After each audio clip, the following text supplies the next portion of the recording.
Good morning, here is ShyBike. It's nice to have you back to my studio. Today I'm answering one of the most common questions you asked me just recently because the new year started already. And you say, Shy, should I go for a road bike or a mountain bike or a gravel bike for this 2017 season? You also ask questions like, is gravel bike just a marketing hype? Or you say, is gravel bike closer to a road bike or a mountain bike? And that's a very good question. And finally, you say that you would mostly use the bike for either commuting, training, or weekend rides. And I'm going to try to answer all those questions and tell you which type of the bike might suit you the best. Let's just start with the marketing stuff. No, gravel bikes are not the marketing hype. They are here to stay and they have really good place in the cyclist's life. You will know why just in a second. Now, before we answer the rest of the questions, the main differences between the road bike, mountain bike and gravel bike. Road bike, speed, lightweight, I would also say comfort and energy saving on those long rides on the tarmac. Mountain bike, toughness and ability to go through a very heavy terrain. And gravel bike, versatility. And is it closer to a road bike on the mountain or a mountain bike? Let's just take a closer look at the differences. The drivetrain.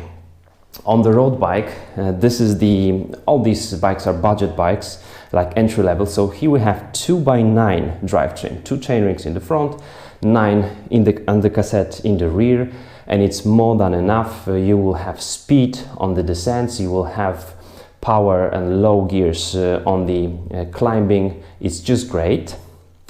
Here we have 3x9, which is once more than enough for mountain biking, so very low gears on the uphills, and you will still be able to go quite fast down the hill. And here we have just 1 chainring in the front, 10 speed in the rear. So this one will be in the middle. You're not going to be able to climb very steep uphills, and you're not going to be able to go super fast down the hill. So that was the drivetrain. The second thing is the tires. Here we have a typical, for this season at least, 25 millimeters width of the tire. On the gravel bike we have 32 millimeters. And here, as you can see, there is a very knobby, this is 2 point something tire, so it is much wider than these two. Then the handlebars, here we have so-called drop bars on both road bike and mountain bike.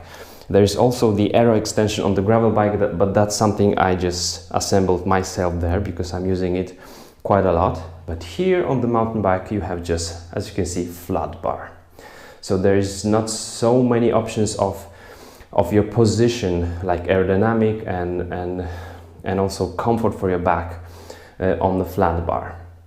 And finally, the brakes. We have caliper brakes on the road bike, which are just strong enough on the road. There are disc brakes on the gravel bike, but still with the levers, like road type of the levers.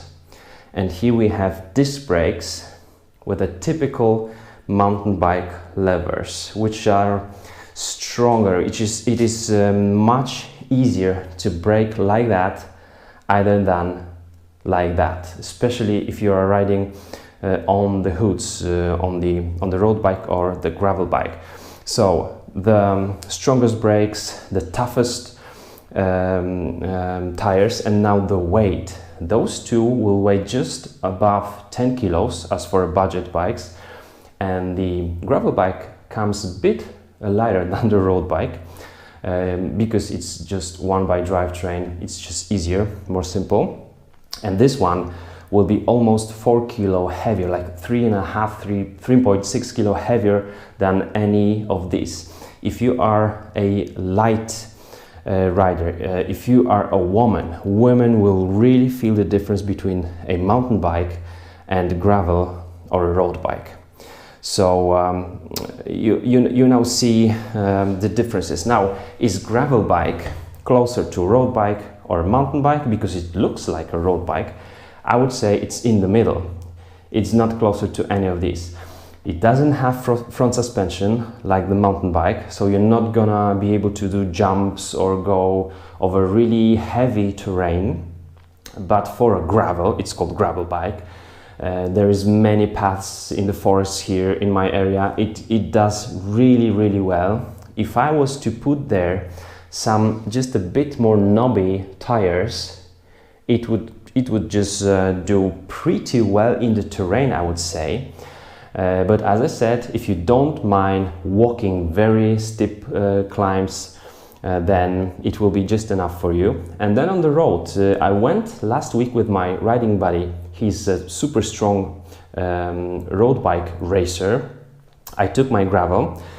The range of the gearing was, I would say, just enough. We weren't going so fast on the descents, but it was much more difficult for me to ride to find the right cadence when we were going hard. But still, I was able to kind of keep up with him. Toughness.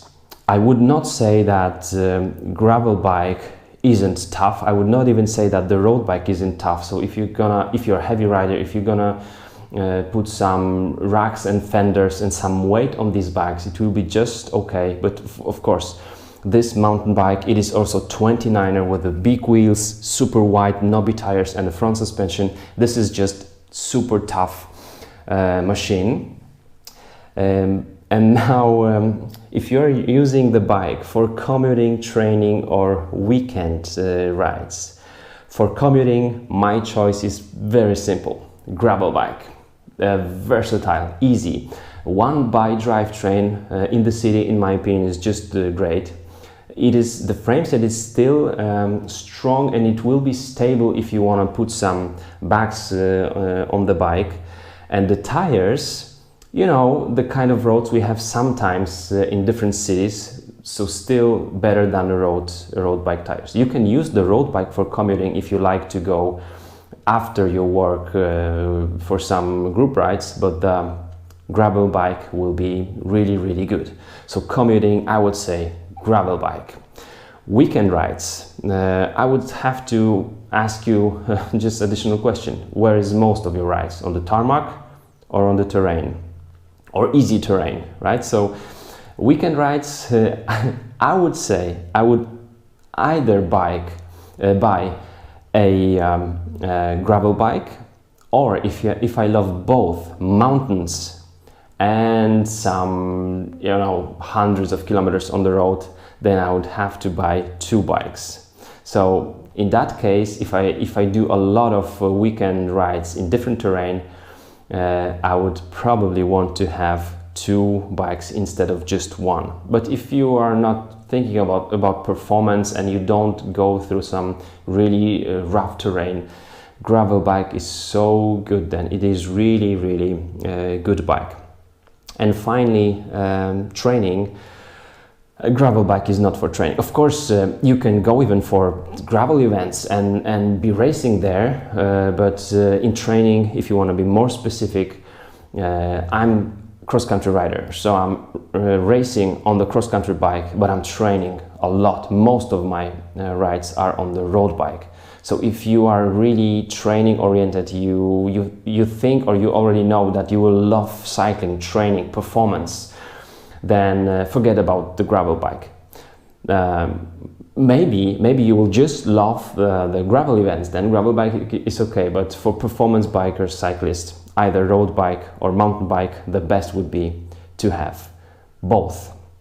So these are my thoughts. If you want to use a gravel bike, mostly off-road, I would also consider having a flat bars instead of the drop bars, because drop bars, these are good, but not everyone will love drop bars. And I know now we are going to yet another topic, like the cross bikes or so-called fitness bikes.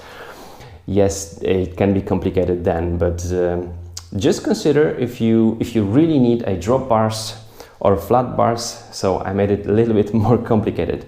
But once more, commuting, gravel bikes, weekend rides, if you don't care about the terrain so much, you just go out and ride gravel bikes. Performance and training, two of these, maybe if you are like really mountain bikes freak, then mountain bike, and tarmac freak and speed freak, group rides criteriums, then road bike. These are my thoughts. Put your thoughts in the comments. I'm curious what you think about it, and I'll see you in the next episode. Bye bye.